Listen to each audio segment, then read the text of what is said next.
Welcome to our deep dive into how the Kennedy family evolved from Irish Catholic new money outsiders to an old money American dynasty, rivaling the country's most elite circles.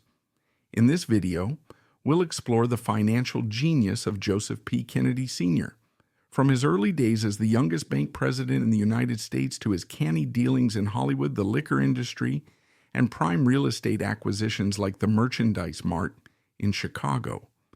You'll see how his collaborations with figures like Franklin D. Roosevelt, coupled with meticulously crafted trust funds, laid the groundwork for his children, particularly John F. Kennedy, Robert F. Kennedy, and Edward Ted Kennedy, to ascend to the highest echelons of U.S. politics. Along the way, we'll step inside the family's storied mansions in Palm Beach and Hyannisport and learn how Kennedy women such as Rose, Jackie, and Eunice helped shape an enduring legacy.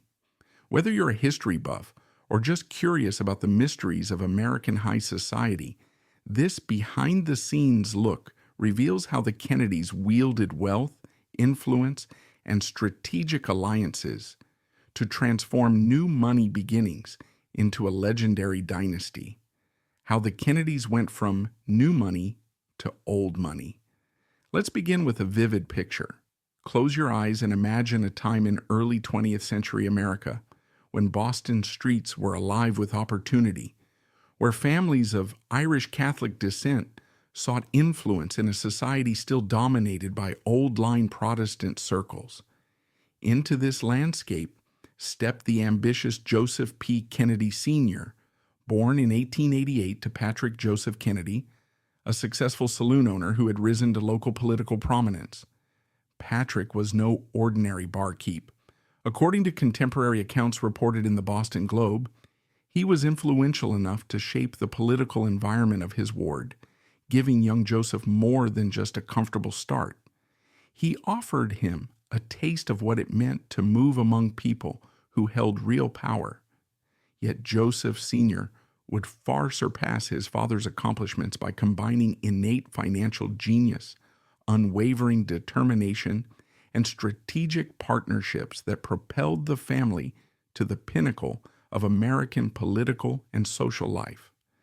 The trajectory of the Kennedys, rising from so-called new money status to become an old money dynasty revered in the same breath as the Rockefellers and Vanderbilts, stands as one of the most captivating tales in modern U.S. history.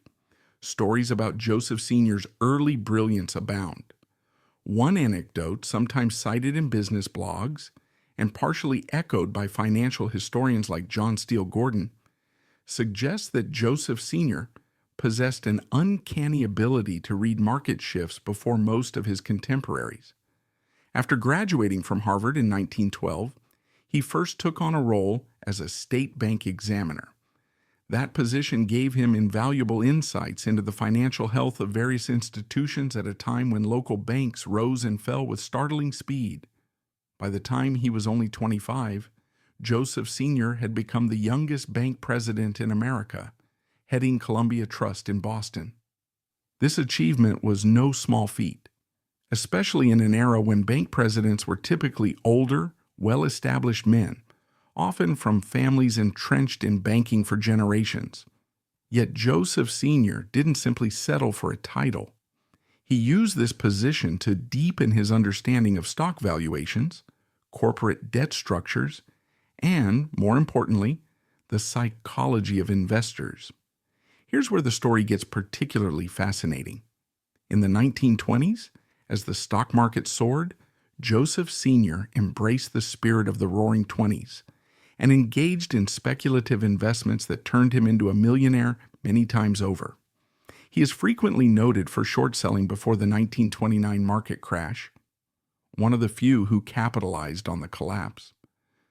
Although some historians debate exactly how early he exited the market, Fortune magazine, in a retrospective piece decades later, underscored that Joseph Sr. emerged from the crash not just unscathed, but significantly richer. He made what contemporary observers might call a contrarian move, selling off positions when everyone else was eagerly buying. By the time the dust settled, countless investors had been wiped out, but Joseph Sr.'s fortune was cemented, giving him the kind of financial padding that would support ever more ambitious ventures in Hollywood, real estate, liquor imports, and beyond. In Hollywood, Joseph Sr. showcased a flair for reorganizing faltering studios and merging them into formidable entities. During the late 1920s and early 1930s, the movie industry was undergoing seismic changes. The introduction of talkies revolutionized film production, and many studios struggled to adapt. Joseph Sr., seeing an opportunity, helped restructure several studios into what became known as RKO, Radio Keith Orpheum. According to material in film history archives, including references found in the Margaret Herrick Library of the Academy of Motion Picture Arts and Sciences, Joseph Sr. walked away from his Hollywood ventures with around $5 million. At that time, the figure was astronomical, essentially positioning him on a financial tier well beyond typical movie producers of the day. His timing was again impeccable, tapping into the transition from silent films to sound films, all while forging lucrative distribution deals that guaranteed him hefty profits regardless of box office fluctuations. But Joseph Sr. was no mere movie mogul. When Prohibition ended in 1933, the country was thirsty, both literally and figuratively, for legally available spirits. The liquor industry was wide open territory, and Joseph Sr. astutely acquired exclusive U.S. import rights for Dewar's Scotch and Gordon's gin through his company, Somerset Importers. By the time he sold this franchise in 1946, he had pocketed $8.2 million, a sum that the U.S. Bureau of Labor Statistics inflation calculators, as well as data cited by the New York Times in retrospective articles, suggest would equate to over $150 million in today's money. These liquor import deals solidified his reputation as a shrewd negotiator. Multiple news outlets of the era, including the Wall Street Journal, marveled at his ability to secure such key brands, proof of his increasing influence in industries that spanned coast to coast. Then there was the realm of real estate, another cornerstone of the Kennedy fortune. Not content to rest on lucrative stock market and Hollywood gains, Joseph Sr.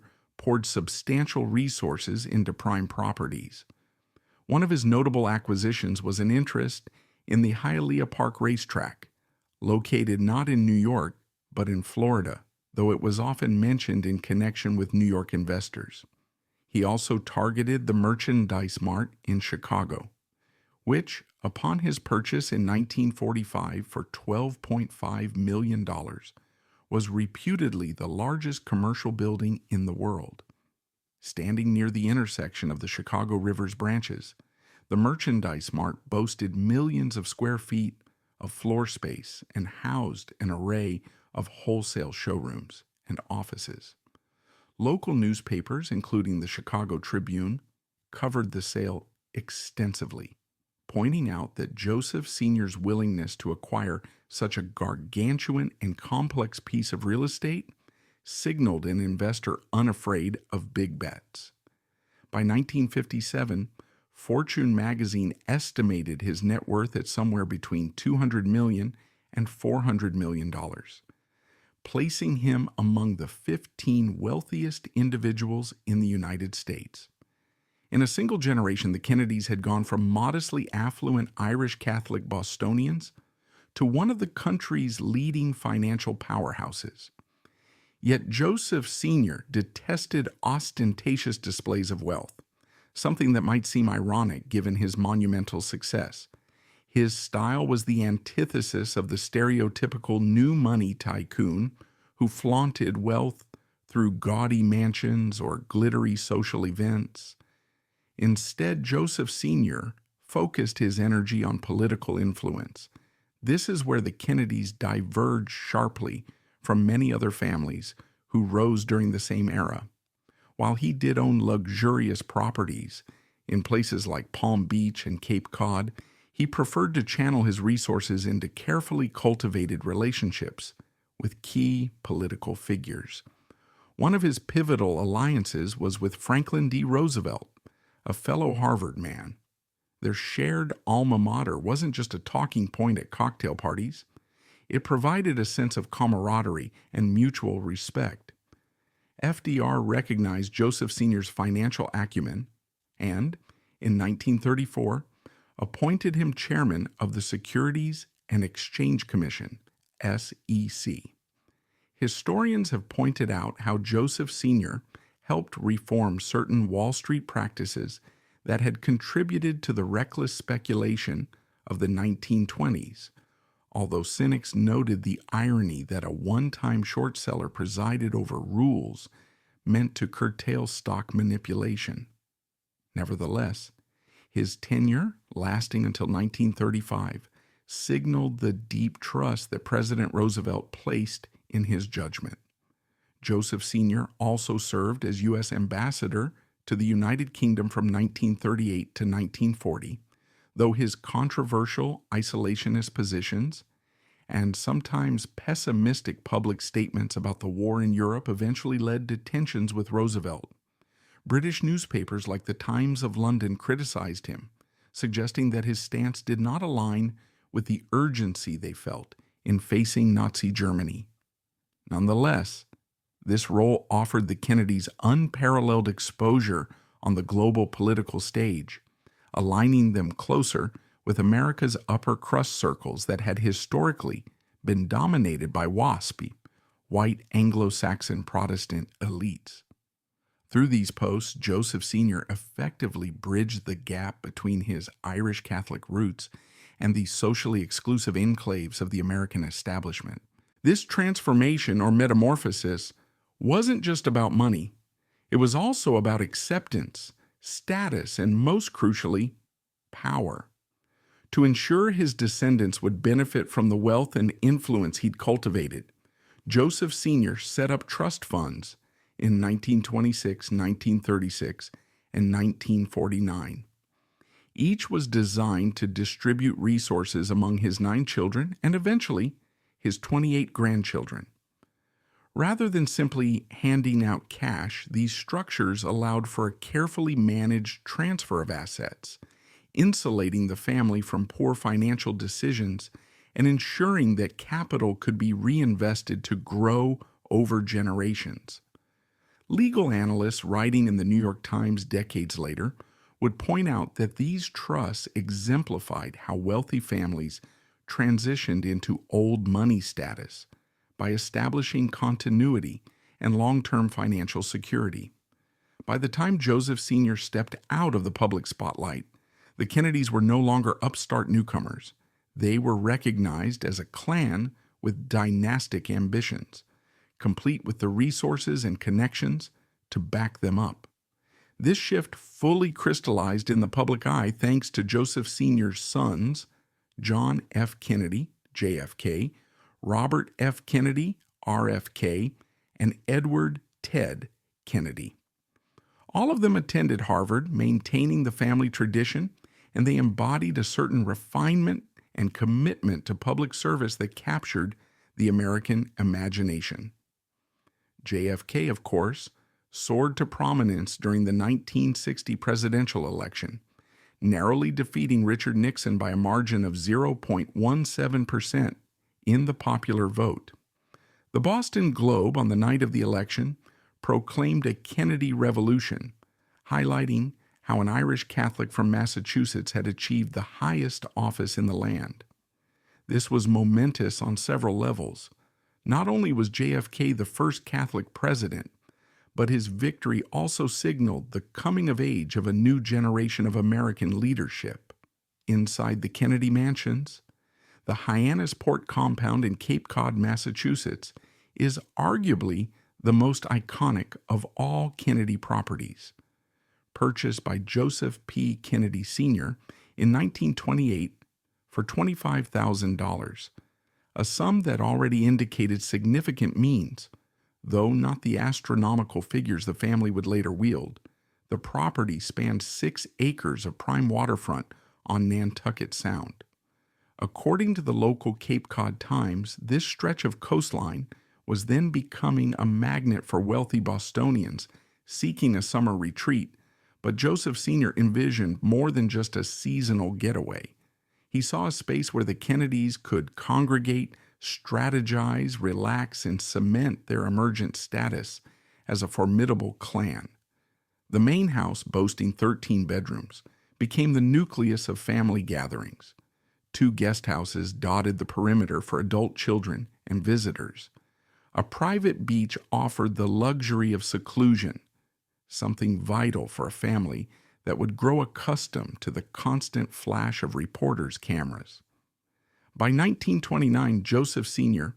had commissioned architect Charles the Frieden to renovate the main house. This wasn't a matter of mere cosmetic changes.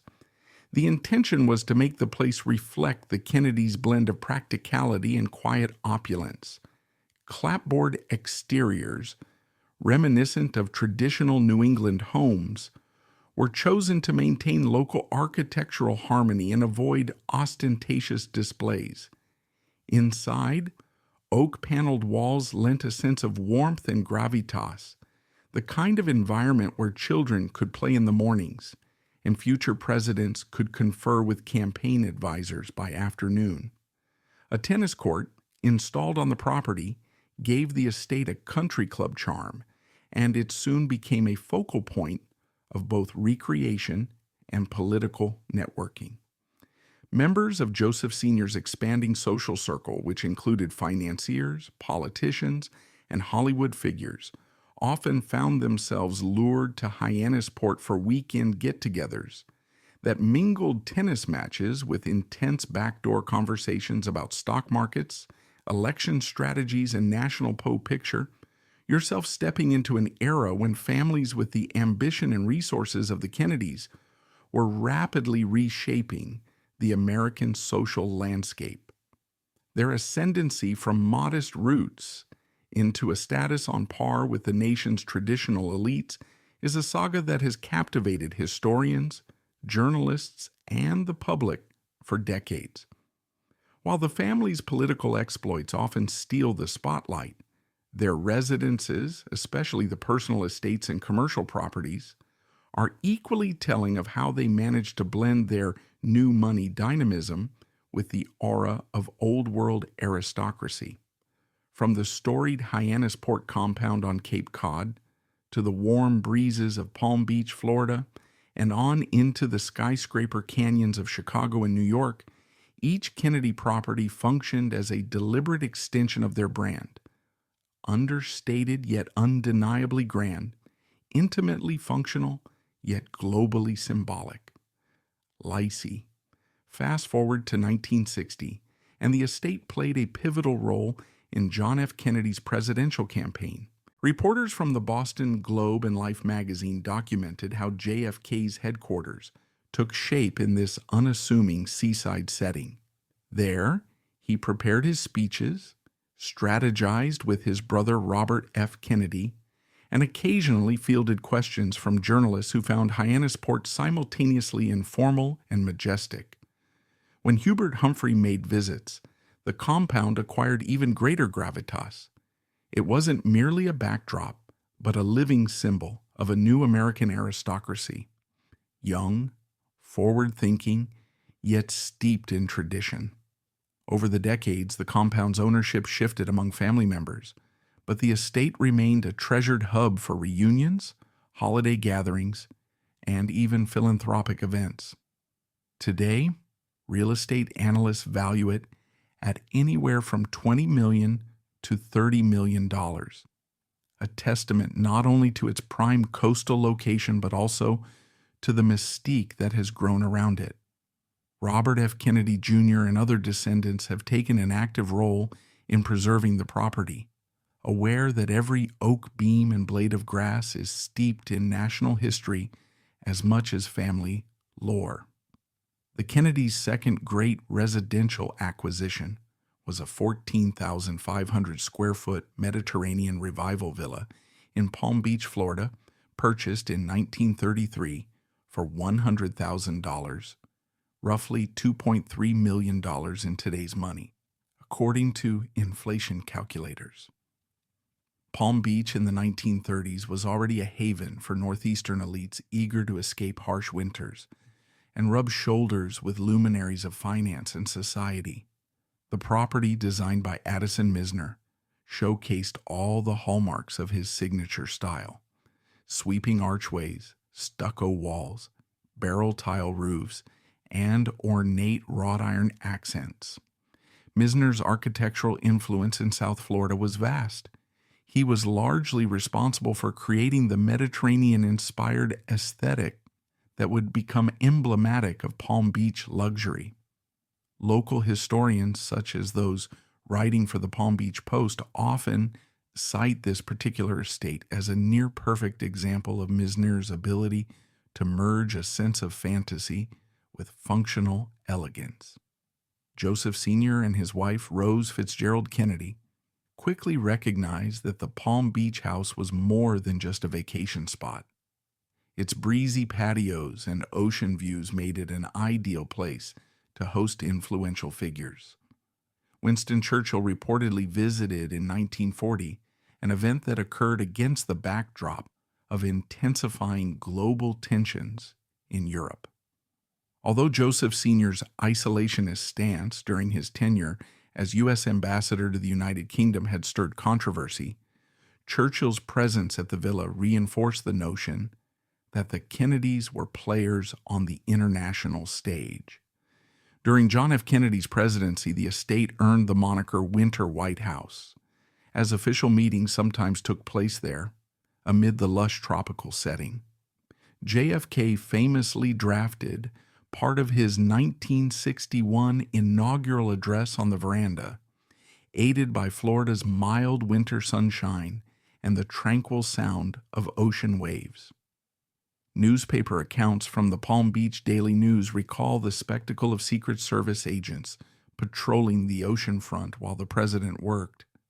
Decades later, after the property changed hands, it sold in 1995 for $4.9 million, eventually skyrocketing to a $70 million valuation by 2015, a clear indication that the Kennedy aura had only magnified its appeal.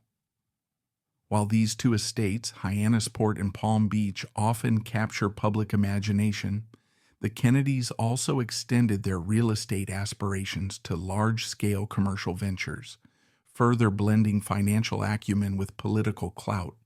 The Merchandise Mart in Chicago is perhaps the most remarkable of these acquisitions. Purchased in 1945 for $12.5 million, the building was, at the time, hailed as the largest commercial structure in the world. Located along the Chicago River, this colossal architectural feat once had its own ZIP code due to its sheer size. Newspapers like the Chicago Tribune marveled that a single family could hold an asset so vast, housing showrooms for everything from furniture to apparel, alongside corporate offices and event spaces. By the 1970s, the Merchandise Mart was generating $13 million annually in rent, a figure cited in business magazines such as Forbes.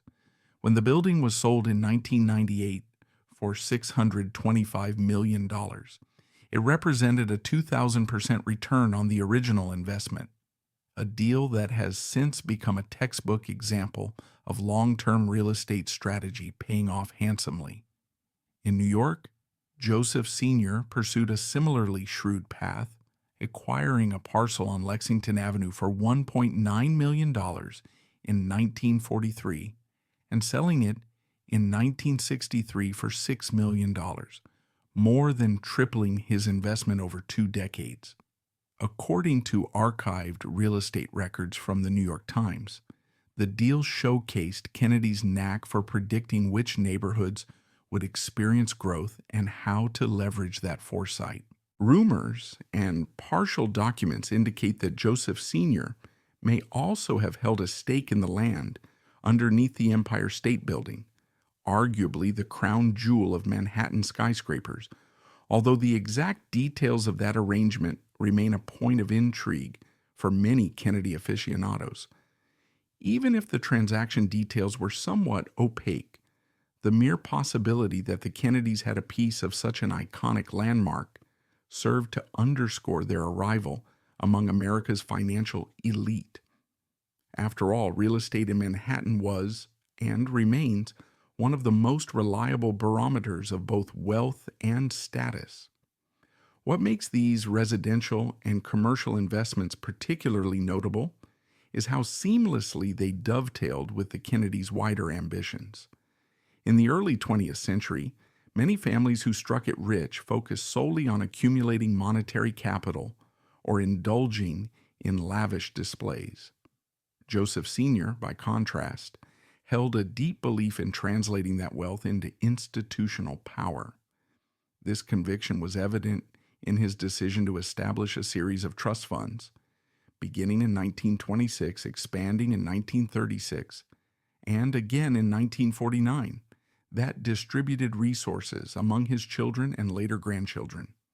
The properties, be they mansions in exclusive enclaves or vast commercial complexes in bustling cities, served both to bolster the Kennedys' financial foundation and to elevate them socially.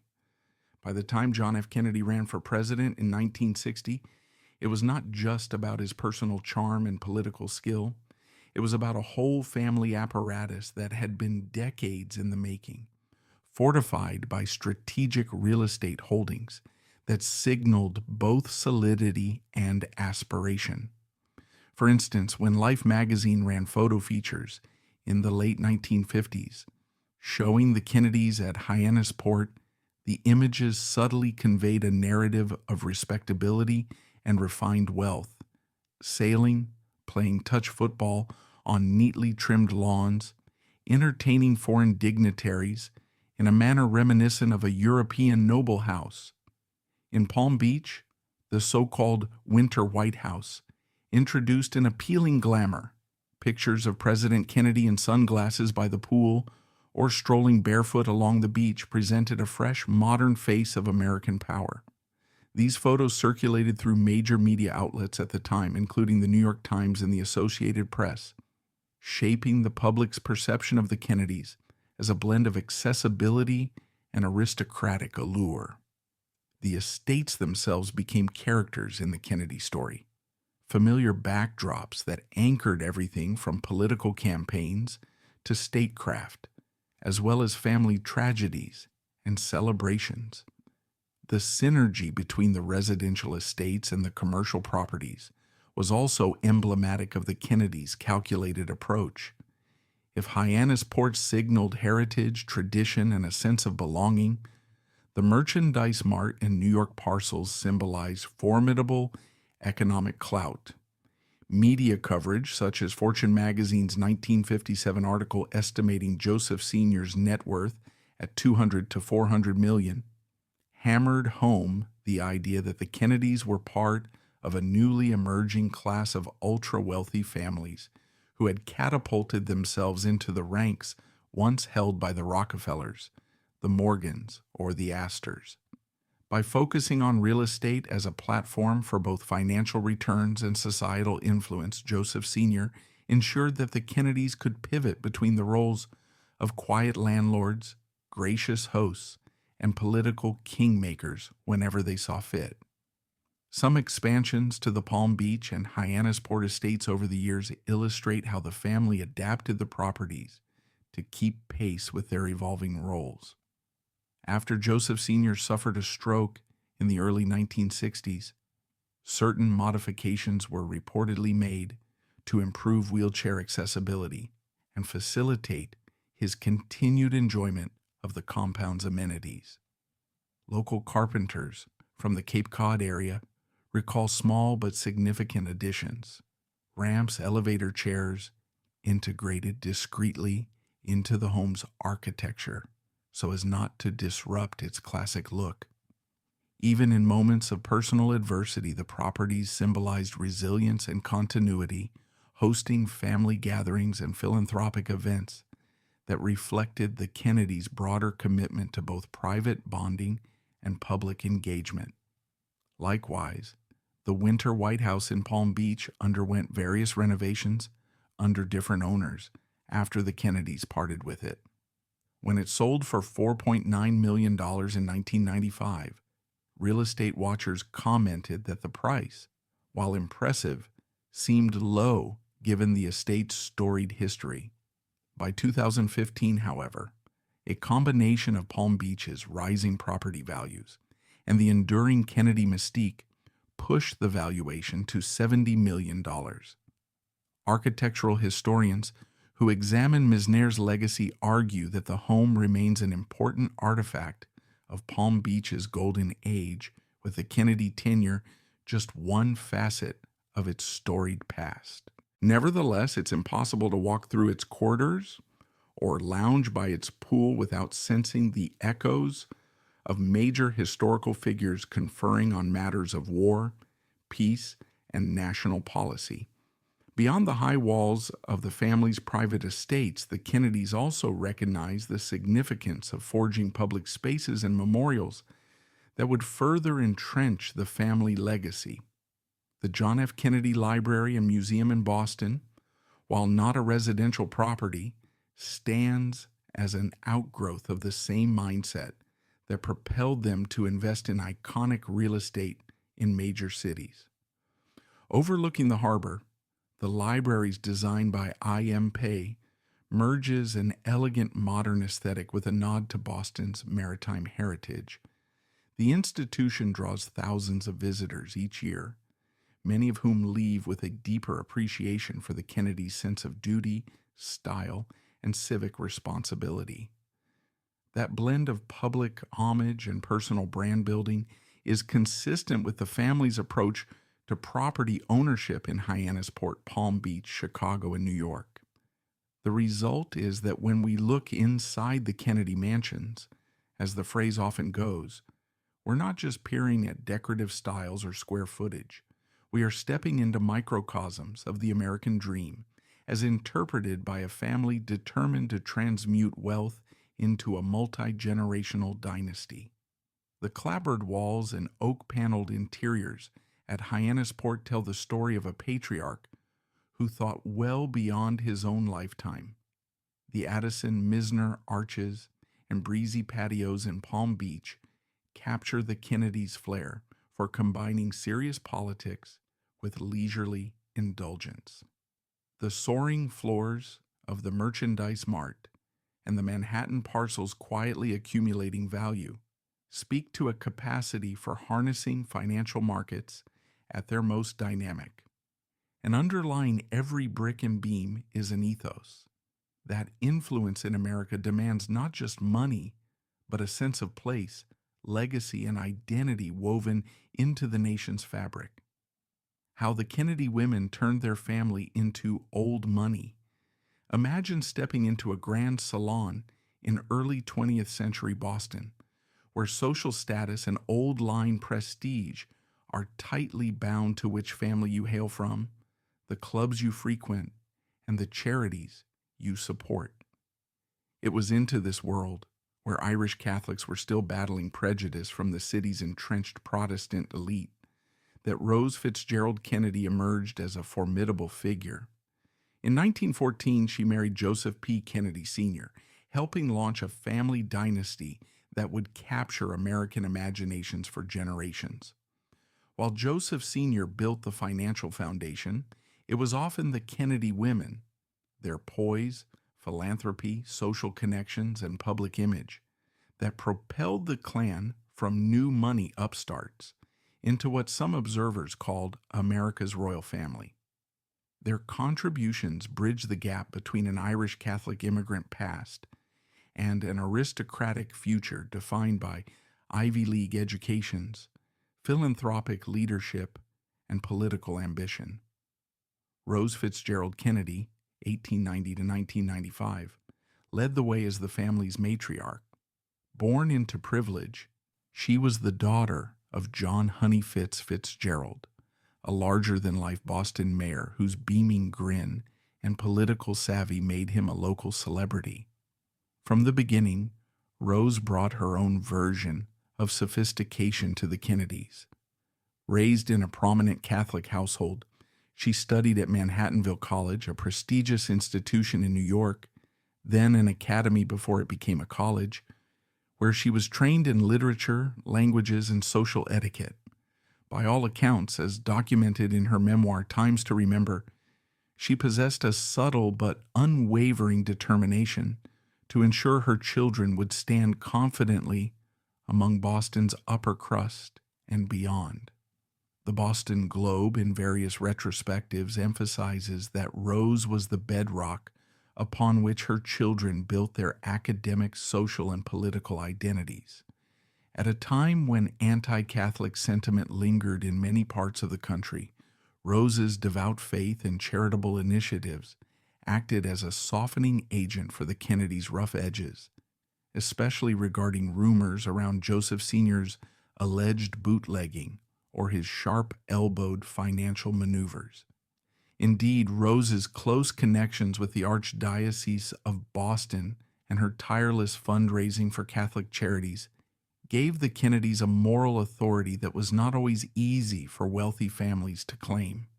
She was known to attend multiple masses each day in her later years, her charitable giving ranging from local parish renovations to donations for medical research wove the Kennedys into the broader fabric of the city's philanthropic tradition. Newspaper articles from the New York Times and historical Catholic registers in Boston mention Rose's consistent involvement in organizing social events for the diocese, reinforcing the family's alignment with the region's influential religious community. It was no small thing either that her father's political background gave her a certain gravitas when she hosted dinners and receptions. Her children, most famously John F. Kennedy, Robert F. Kennedy, and Edward Ted Kennedy, grew up in a world where discipline and ambition were the twin pillars of daily life, a structure Rose oversaw with a blend of sternness and love. While Joseph Sr. might have emphasized business ventures and political connections, Rose's role in selecting finishing schools for her daughters and ensuring top-tier educations for her sons at Harvard was crucial to polishing the Kennedys' public image. This wasn't solely about etiquette lessons or European travel, though the family did indulge in both, but about forging alliances in the most rarefied social circles. By the 1920s and 1930s, as wealthy Bostonians made their annual pilgrimages to fashionable resorts from Newport to the south of France, Rose insisted that her children learn how to walk into a room with confidence, speak fluent French or Italian, and cultivate friendships among other influential families. Her vantage point, shared in Times to Remember, underscored that these experiences were not frivolities. They were strategic building blocks for a family determined to transcend its outsider status as Irish Catholics. Rose's longevity was legendary. She lived to be 104, and her papal honor in 1974, which named her a Vatican Countess, was more than ceremonial. It signaled the Roman Catholic Church's recognition of her decades-long commitment to faith, philanthropy, and family unity. Local Boston media, along with international Catholic news outlets, covered the event, lauding Rose as a paragon of virtue and maternal fortitude. In so doing, they highlighted how her personal prestige shed a refined glow on the entire Kennedy clan, reinforcing their transition from a brash, new money family to a venerable institution that could hold its own with the country's old money aristocrats. But Rose was not the only Kennedy woman who shaped the family's trajectory. Jump forward to 1953, when Jacqueline "Jackie" Lee Bouvier married John F. Kennedy. Jackie's background mirrored the Kennedys' ambitions. She hailed from the Bouvier family, which had its own cachet in old money Newport society. Educated at Vassar, then at the Sorbonne, Jackie had a cosmopolitan flair that meshed seamlessly with JFK's brimming political future. Her sense of style, Oleg Cassini gowns, Givenchy dresses, her iconic pillbox hats, became emblematic of a new wave of American elegance. Vogue, Harper's Bazaar, and other fashion periodicals breathlessly covered her every outfit, elevating the family's profile far beyond conventional political circles. As First Lady, Jackie undertook what some historians regard as a high-profile rebranding of the White House.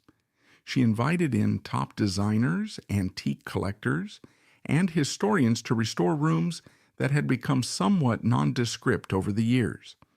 Jackie's televised tour of the renovated White House in 1962 was seen by 80 million viewers, an astronomical audience at the time. Newspapers like the Washington Post and Life magazine lavished praise on Jackie's taste, framing her approach as both steeped in American history and reminiscent of European royal households. That broadcast later won an Emmy, an almost unheard-of accolade for a First Lady, and it burnished the family's image on a national scale. By infusing the presidential residence with a sense of cultural heritage and refinement, Jackie helped distance the Kennedys from the rougher narratives of Joseph Sr.'s rumored dealings, and resituated them in the public eye as patrons of the arts and stewards of American tradition. Jackie's impact only intensified after JFK's assassination in 1963. The dignity she displayed while walking beside her husband's coffin, clad in a black veil, etched a haunting image in the collective American psyche. According to interviews collected by the John F. Kennedy Presidential Library and Museum, her composure in those days of national mourning helped solidify the Kennedy name as one marked by both tragedy and timeless grace. Tabloid frenzy erupted years later when she married Aristotle Onassis, the shipping magnate reportedly worth $500 million or more. While some criticized the move, it also connected her, and by extension the broader Kennedy family, to international high society. Jackie's presence aboard Onassis's yachts and at glamorous events around Europe ensured that the Kennedy mystique transcended the American political sphere, placing it into an even broader global context. Greek tabloids, French newspapers like Le Monde, and British outlets such as the Daily Mail all documented her every appearance, further popularizing the notion of the Kennedys as a dynasty not limited by nationality. Meanwhile, Eunice Kennedy Shriver, 1921 to 2009, took a different approach to elevating the family name, philanthropy on a massive scale. Inspired by her sister Rosemary, who was intellectually disabled and had struggled to find appropriate social outlets, Eunice turned personal empathy into the global movement known as the Special Olympics. Founded in 1968, the organization began as a backyard summer camp in Rockville, Maryland, and expanded rapidly, buoyed by support from the Joseph P. Kennedy Jr. Foundation.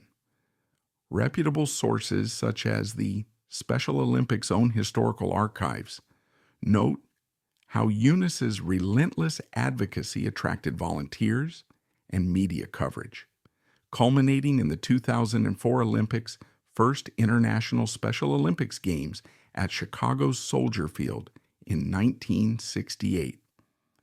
Even the Washington Post observed that while other wealthy families gave to charity, few were as hands-on or innovative as the Kennedys, who utilized their resources and influence to seed a program that has since served over 5 million athletes in more than 190 countries.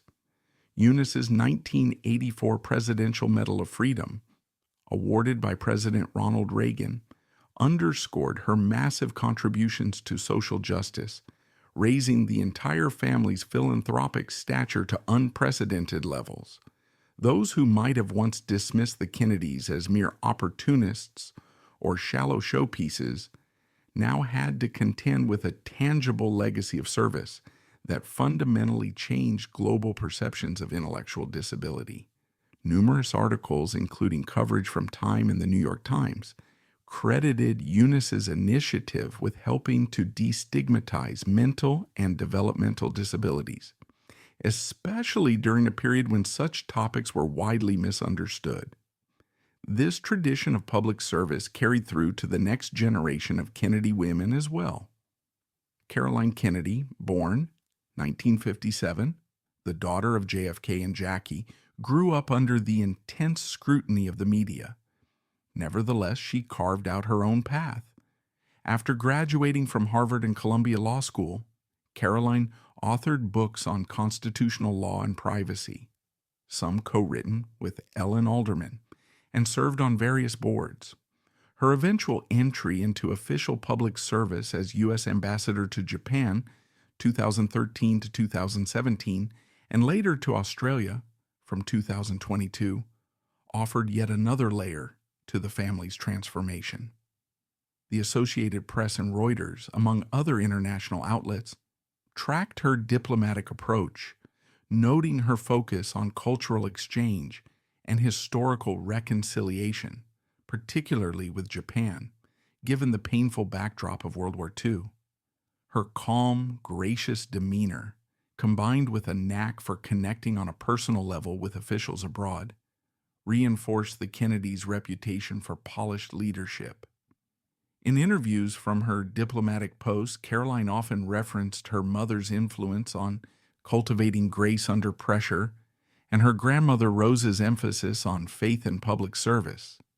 Such nods to family tradition endeared her further to those who still lionize the Camelot era. In 2013, Carolyn penned Rose Kennedy's Family Album, a memoir replete with photographs and reflections on her grandmother's life. The volume, widely reviewed in mainstream outlets like the Boston Globe and the Los Angeles Times, reminded the public that behind the glamour, the Kennedys prioritized strong bonds, education, and a philanthropic ethos that outlasted electoral cycles. This focus on continuity and elegance bridging multiple generations is precisely what cements the family's old money aura. Rather than dissipating wealth or fracturing under tabloid scrutiny, the Kennedy women harnessed public attention to highlight enduring legacies, from Rose's devout charity to Eunice's groundbreaking work with Special Olympics, from Jackie's cultural initiatives to Caroline's diplomatic finesse. Other notable Kennedy women also played parts in this ongoing narrative. Ethel Kennedy, Robert F. Kennedy's widow, remained a highly visible figure in the fight for social justice, working on initiatives that range from civil rights advocacy to anti-poverty campaigns after her husband's assassination. Jean Kennedy Smith, another of JFK's sisters, served as U.S. Ambassador to Ireland, 1993 to 1998, where her efforts contributed to the Northern Ireland peace process. Her involvement was recognized by outlets like the Irish Times, which chronicled her close relationship with Irish politicians and community leaders. Each of these women, in her own capacity, upheld the idea that wealth and status came with moral obligations, a concept sometimes called noblesse oblige, which many older aristocratic families in Europe embraced, but was less common among America's fast-rising dynasties. What sets the Kennedy women apart is the balance they achieved between tradition and modernity. Rose was deeply rooted in Catholic and Bostonian conventions. Jackie infused mid-century America with European sophistication. Eunice brought forward-looking social reform. Carolyn stepped into international diplomacy at a time when few female ambassadors were in the public eye. Their combined efforts constructed an image that felt simultaneously classic and contemporary. It reassured the old guard that the Kennedys understood time-honored social codes while promising newer generations that the family was progressive and forward-thinking. John F. Kennedy Jr., the old money president that never was. If ever there were a child born into a realm of mythic proportions, It was John Fitzgerald Kennedy Jr. The image of him playing at his father's feet in the Oval Office remains one of the most enduring snapshots of JFK's Camelot era. Papers from the Boston Globe to the New York Times recounted stories of a White House staff enamored with the boy's antics, even as the Cuban Missile Crisis and civil rights struggles occupied the very halls he was racing through. When President Kennedy was assassinated on November 22, 1963, the heartbreak was shared by a nation that had already fallen in love with the first family. Only 3 days later, John Jr. turned 3, famously saluting his father's casket in what historians now describe as one of the most poignant and widely circulated news images of the 20th century. For many Americans, it felt as though they had tragically lost both a president and the chance to see this little boy grow up in the White House. JFK Jr.'s mother, Jacqueline Bouvier Kennedy Onassis, took pains to shield him and his older sister Carolyn from the glare of relentless media scrutiny. She moved to New York, seeking a life where her children might gain some semblance of normalcy. By all accounts, reflected in numerous interviews and memoirs, including those from Jackie's confidants, she was determined her children would experience a balanced upbringing, despite the money and mystique swirling around them. John Jr. inherited a $10 million trust fund from his father, established shortly before JFK's death. Over time, that sum was supplemented by Jackie's estate, which the New York Times reported had ballooned in value due to savvy investments and the appreciation of real estate, further cementing John Jr.'s financial security. Thus, from childhood, he was the beneficiary of considerable wealth, carefully managed by trustees who had a mandate not only to preserve assets, but also to give him a runway to shape his own future. Education was paramount. John Jr. attended Phillips Academy in Andover, Massachusetts, a boarding school steeped in tradition and known for molding future leaders. True to the Kennedy ethos, he didn't coast on his name. Teachers and peers often remarked on his earnest nature, an unpretentious attitude that stood out among his more privileged classmates. By the time he graduated and moved on to Brown University, rumors about John Jr.'s social life began circulating in the press, though most classmates later recalled him as friendly and likable, but certainly not the flamboyant party figure that tabloids made him out to be. He graduated from Brown in 1983 with a BA in American Studies and toyed with the idea of acting. He famously appeared in a comedic cameo at the 1985 MTV Video Music Awards, but soon realized that public fascination with his every move would make such a path difficult. Instead, his sense of service and intellectual curiosity led him toward the law. John Jr. enrolled at New York University School of Law, where he earned his JD in 1989. The journey wasn't without hiccups. He failed the New York bar exam twice before finally passing it in 1990, an experience that gave tabloids momentary fodder, but also underscored his dogged determination.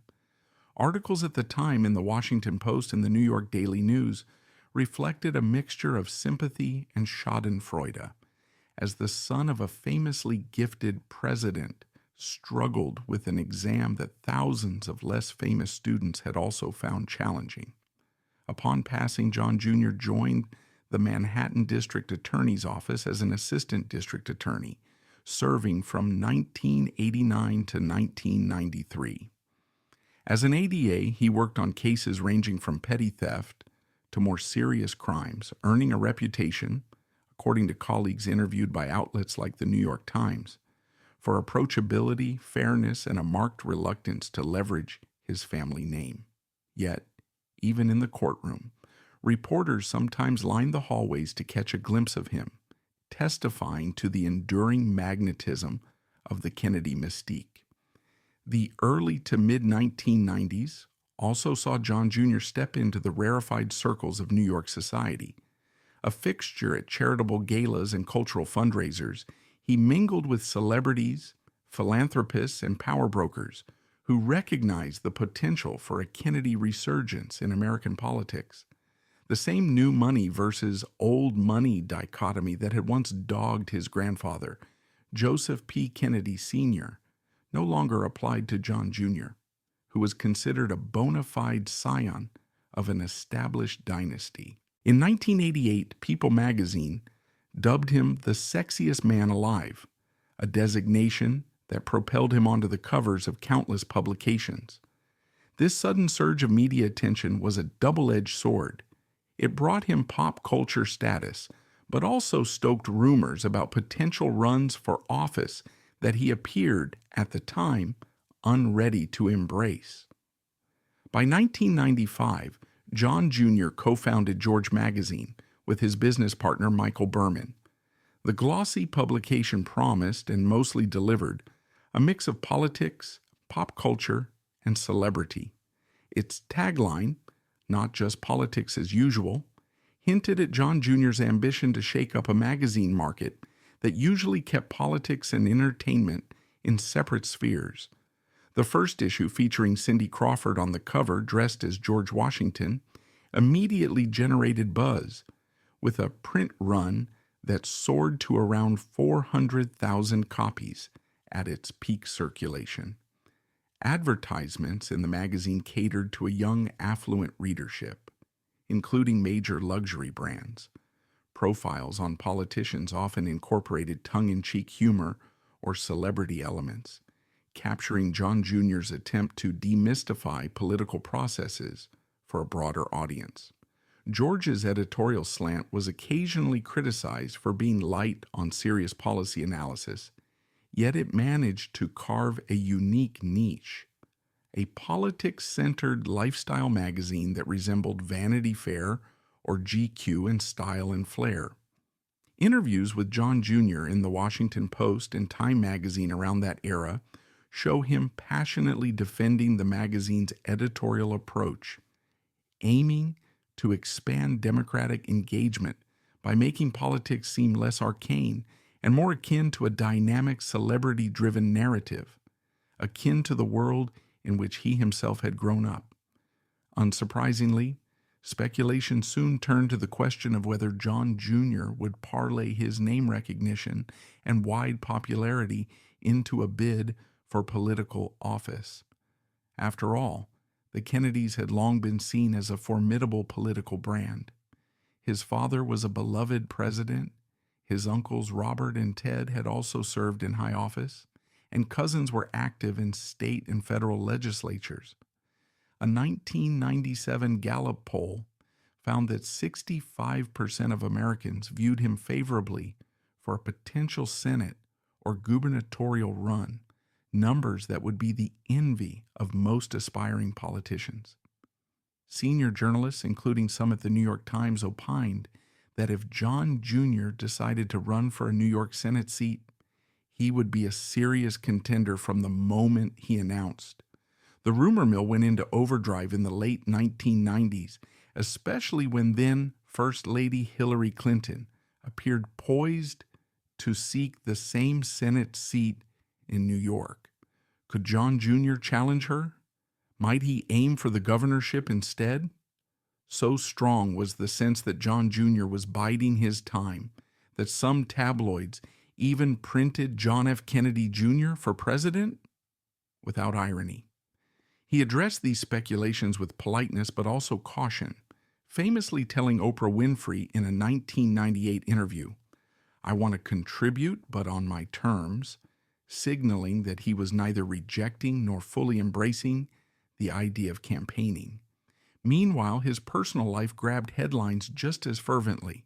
Photographers dogged his every move, whether he was riding his bicycle through Central Park, attempting to blend into the Manhattan crowd in casual clothes, or stepping out with various dates.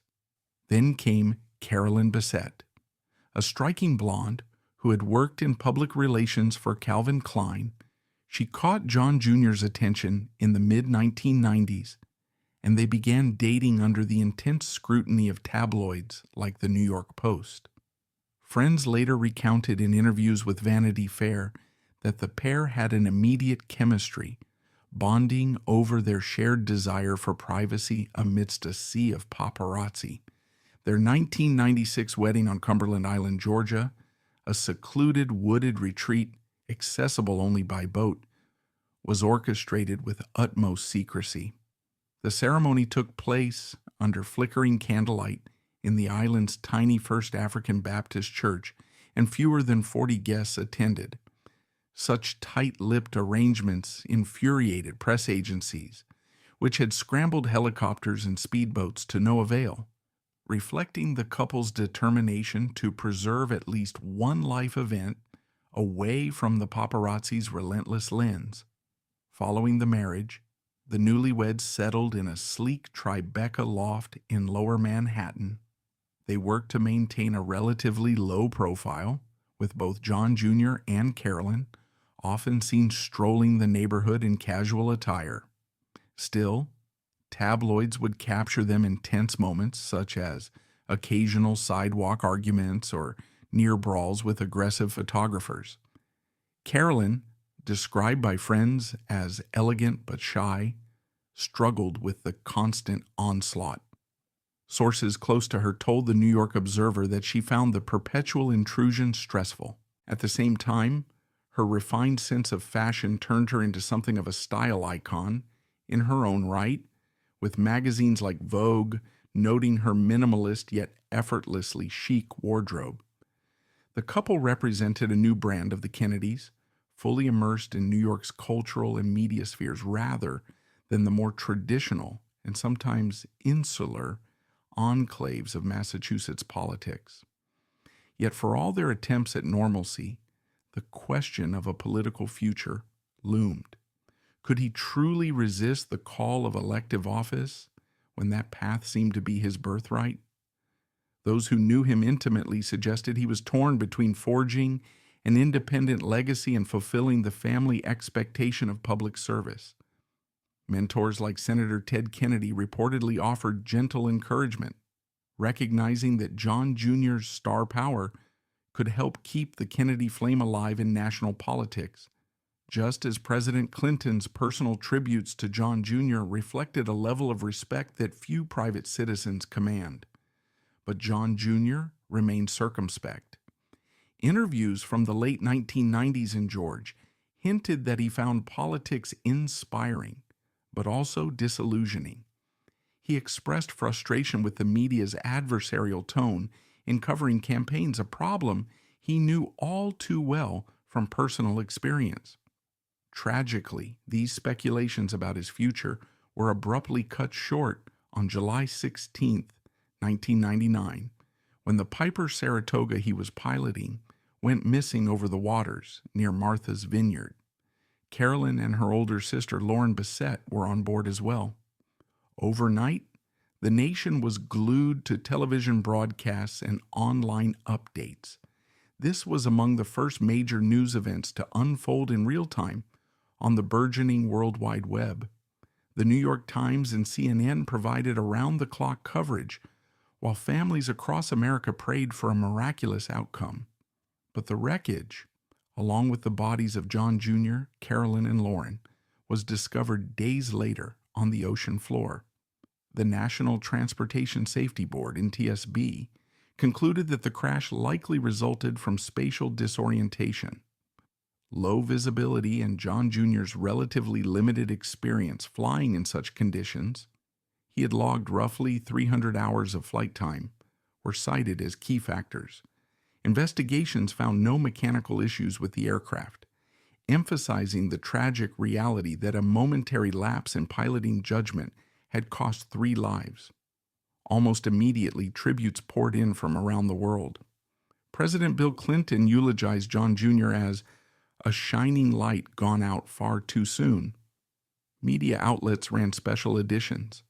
People magazine, which had crowned him sexiest man alive a decade earlier, devoted entire pages to commemorating his short but impactful life.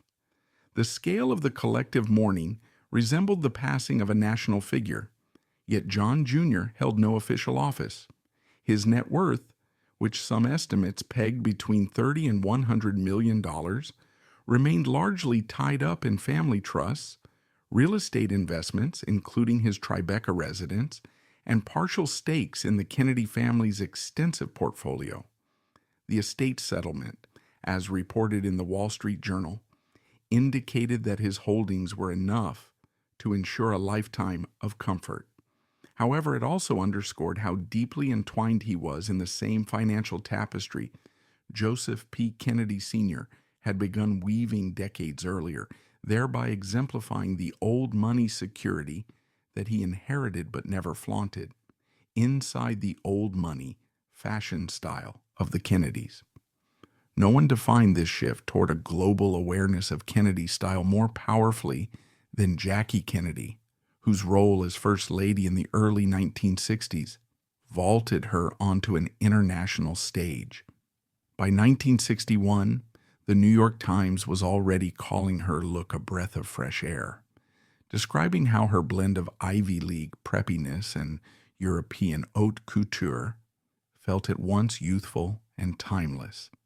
In fact, if you flip through archival issues of Life magazine from the early 1960s, you'll find page after page of Jackie stepping off planes in impeccably tailored suits, greeting dignitaries in sculpted dresses, or posing with her children in ensembles that balanced formality with maternal warmth.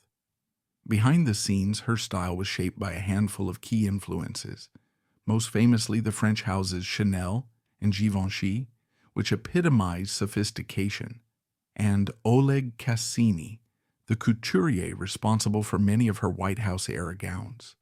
But there's a fascinating footnote here. Jackie's love for pearls was often more practical than people realized.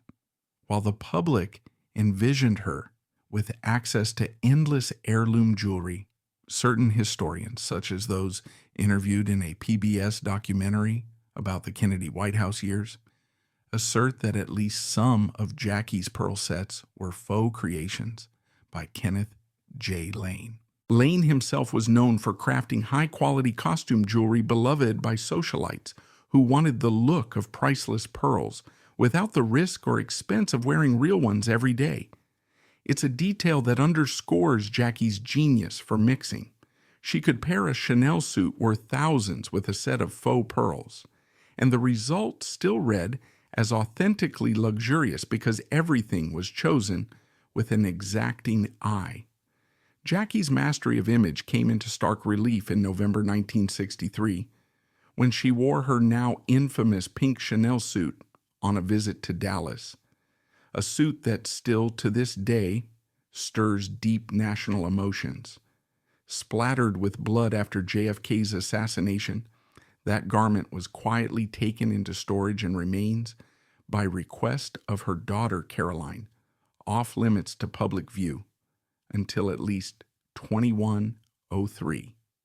Multiple news outlets, including People magazine and the Washington Post, have covered the suit's story, highlighting its dual status as a symbol of Jackie's poised glamour and a wrenching reminder of national tragedy. Researchers at the National Archives acknowledge how the garment has almost taken on a sacred quality, every thread a piece of living history. In that sense, Jackie didn't just wear clothes. She wore an evolving story that combined the highs of official state visits with the lows of unimaginable personal loss. Of course, Jackie's style wasn't limited to that single tragic moment or to the pillbox hats and suits. During the White House years, 1961 to 1963, her designated couturier, Oleg Cassini, crafted approximately 300 gowns for her.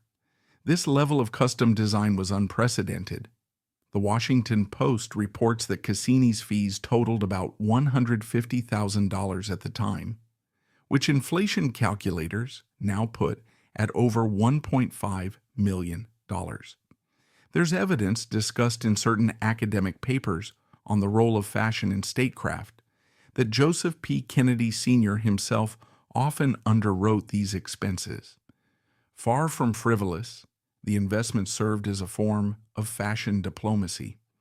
Each gown was engineered to impress foreign leaders, TV audiences, and the American public, showcasing an elevated yet non-arrogant vision of American womanhood. With her shift dresses, slim-cut jackets, and minimal ornaments, perhaps a pair of white gloves or a Hermes scarf, Jackie launched new trends. It's little wonder that designers like Halston later spoke with reverence about how she'd shown that clean lines, bold colors, and sparse details could convey just as much prestige as bejeweled ball gowns. By the time she left the White House, Jackie's name was synonymous with a new brand of modern American chic, what many historians call a turning point from 1950s feminine frills to 1960s structured elegance. Yet the Kennedy flair for fashion predated Jackie. Rose Kennedy, the family matriarch, exemplified what might be described as New England restraint. She was deeply influenced by her Catholic upbringing in Boston, a city steeped in conservative social mores.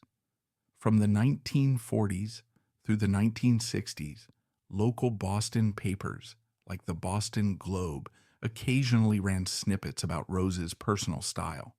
Tweed suits, modest A-line dresses, diamond brooches worn at the collar, and strands of pearls that never appeared ostentatious.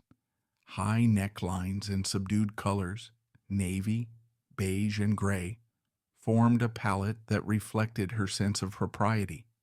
Bergdorf Goodman in New York was a favorite shopping destination, reflecting her partiality for quality fabrics and careful tailoring. The overall effect was timeless. Even photos of Rose Kennedy from the mid-20th century look distinctly polished and age-proof, lacking the obvious hallmarks of many cyclical fashion trends. It was less about what's new this season and more about what's refined enough to withstand any era. That question underpinned the Kennedys' approach to style, a whisper of quiet confidence that resonates with the idea of old money. Then we have Eunice Kennedy Shriver, a woman who knew that sometimes style needs to accommodate an on-the-go lifestyle. She was perpetually busy, founding the Special Olympics in 1968, spearheading charitable events, and traveling widely to promote inclusion for individuals with intellectual disabilities. Crisp blouses, khaki trousers, and sensible loafers became her go-to look, perfect for darting from a formal meeting to a sports field without missing a beat. This approach extended to her wedding attire. In 1953, Eunice wore a silk taffeta dress by Anne Lowe, an African-American designer whose clientele also included Jacqueline Bouvier, for her wedding to JFK. The Washington Post estimates that Eunice's gown cost $2,000, a considerable sum for that era.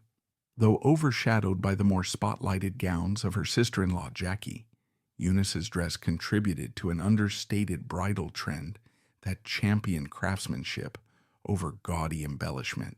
The parallel with her philanthropic work is clear. Both had an ethos of integrity, focusing on real substance rather than attention-grabbing theatrics.